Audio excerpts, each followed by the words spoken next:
ربنا يصعبها عليهم زي ما صعبوها على ولادنا. حسبي الله ونعم الوكيل، حسبي الله ونعم الوكيل.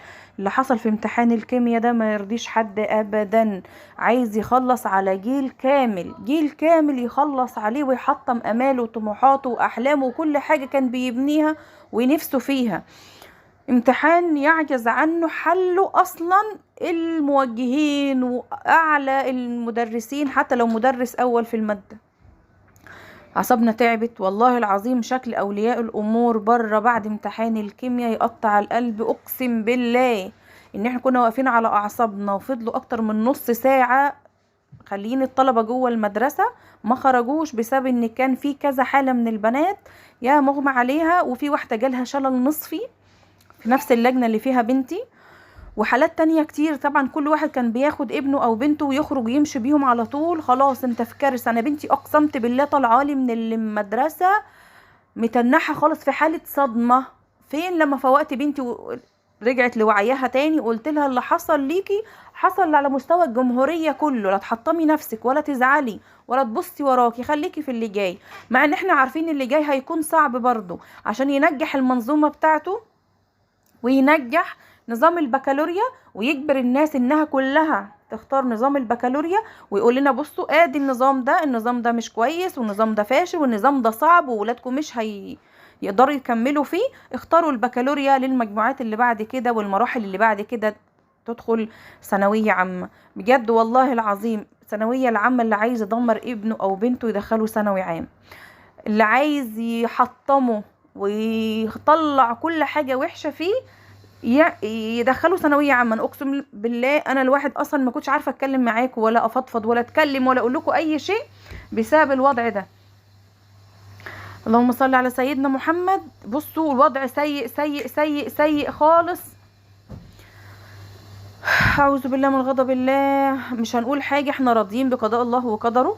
قدر الله وما شاء فعل، قدر الله وما شاء فعل. اللهم لا اعتراض يا رب، اللهم لا اعتراض يا رب. مش هنقول حاجة غير الحمد لله. وأنت تريد وأنا أريد والله يفعل ما يريد. احنا راضيين بقضاء الله وقدره أيا كان اللي هيحصل ايه.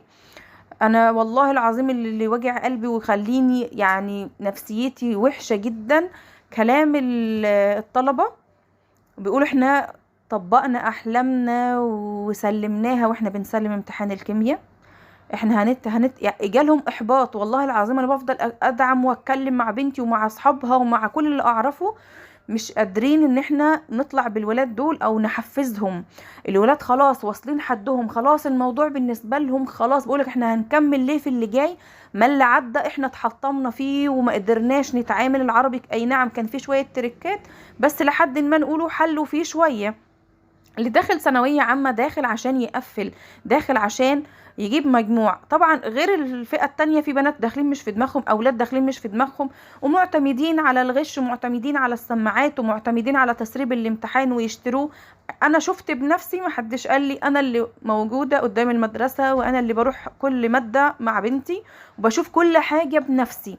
بتحسر وبزعل وبصوا بحس الدنيا سودة قدامي لما انا عارفة بنتي خلاص نظرها ضعيف، جالها مشاكل في عينيها، تعبت نفسيتها، تعبت، انضغطت، ما فرحتش ولا عيدت ولا عاشت طول السنة دي اي حاجة خالص، مركزة بس في مذاكرتها وان هي ما تنامش. انا كل اللي بنتي في نفسها فيه دلوقتي ان هي تنام بدون قلق بدون خوف بدون ما حد يصحيها، تشبع نوم زي البني ادمين. ادي اللي نفسها فيه. لكن الوضع سيء، الوضع سيء. هات الامتحان نصه يعني متوسط، ربعه يعني اللي فوق المتوسط، والربع التاني للناس اللي هي انت عايز تجيب فيها افكار، اللي عايز تاخد نخبة معينة من الطلبة او اللي هم يعني ما شاء الله يعني دماغهم عالية في التفكير والذكاء. لكن ما تجيبش الامتحان كله كده، ما تحطمش جيل بحاله، ما تحطمش اولياء امور. الناس ما كانش بتاكل ولا تشرب ولا تلبس ولا تعمل اي حاجة في حياتها عشان توفر تمن السناتر والحصص والمراجعات والمذكرات وكل الحاجات الكتيرة اللي احنا عارفينها للثانوي العام. كل واحد فينا اتحرم من حاجة يبقى عايز يحققها في بنته او ابنه. كل واحد فينا كان نفسه حاجة كان حرم نفسه منها او ما لقيهاش او كان العيشة كان على قدها خالص. دلوقتي احنا بنحرم الحاجة على نفسنا وبنشهي نفسنا الحاجة عشان نوفرها لولادنا. ليه اللي يحصل كده؟ ليه مش رجعتهم حتى يبقى نص الطلبة فرحانين، ربع الطلبة نص ونص، والربع التاني لو هيبقى هو في دماغه ان هم العباقرة عايزين يقفلوا المادة يجيبوا 60 من 60. احنا دلوقتي واقسمت بالله ان مش عايزة اقول الدفعة كلها بيتكلموا ان هم يعدوا من المادة، بس مش بيتكلموا في نجاح وسقوط، هما بيتكلموا ان هم عايزين يعدوا من المادة. ولاد وبنات طالعين واحنا بس احنا عايزين نعدي من المادة ان احنا نضمن النجاح. دلوقتي الطلبة ما بتكلمش في مجموع، الطلبة ما بتكلمش في ان هم يطلعوا مستوى والدرجات وكليات وكل الكلام دوت، لا احنا عايزين نعدي. على العكس طبعا اللي كانوا قاعدين جوه في لجن بتتباع، اللجنة بتتباع وما بيدخلهاش غير ناس معينة على جميع المحافظات الجمهورية. في تقصير، مفيش تأمين شامل وكامل. الامتحانات كانت بتتصور في المكاتب واحنا قاعدين وتتسلم وتترمي من فوق السور، يا اما تدخل الحمامات، يا اما في ناس معاها تليفونات، يا اما التليفونات متسابة في الحمام، برضو مظبطين مع ناس جوه. حرام عليكم، حرام عليكم، من غشنا فليس منا، من غشنا فليس منا. مش هنقول غير حسبي الله ونعم الوكيل على مجهود وتعب طلبة واهالي تعبت وطفحت الدم وسهرت وحرمت نفسها اللقمة والهدمة، واستخسرنا في نفسنا كل حاجة عشان نعدي بيهم، وتحطمونا وتوصلونا للمرحلة دي. لما بنت في اللجنة يجيلها شلل نصفي وهي لآخر لحظة عايزة تكمل، البنت جالها صدمة، مش عارف، ورقتها بيضة، ورقتها بيضة. بنتي حاولت تساعدها باللي تقدر عليه، الوضع صعب والمراقبين في جزء يعني احنا عايزين بس ما يغششوش او يسيبوهم، لا احنا عايزين بس يكونوا رفقة بيهم، مش يفضلوا كل شوية ترهيب وكل شوية ترغيب وكل شوية شادين عليهم وكل شوية يزعقوا ويوتروهم نص الوقت يضيع في الامضة ونص الوقت يضيع مش عارفة في تسليم ورق وحاجات كتيرة كتيرة كتير، سلبيات كتيرة. انا قلت لبنتي حالك حال الجمهورية كلها، ولا تزعلي وتفكري في حاجة، هو اللي عايز كده وهو اللي عايز يعمل كده واحنا فاهمين الخطة ايه. ربنا معاكم في اللي جاي، ربنا معاكم في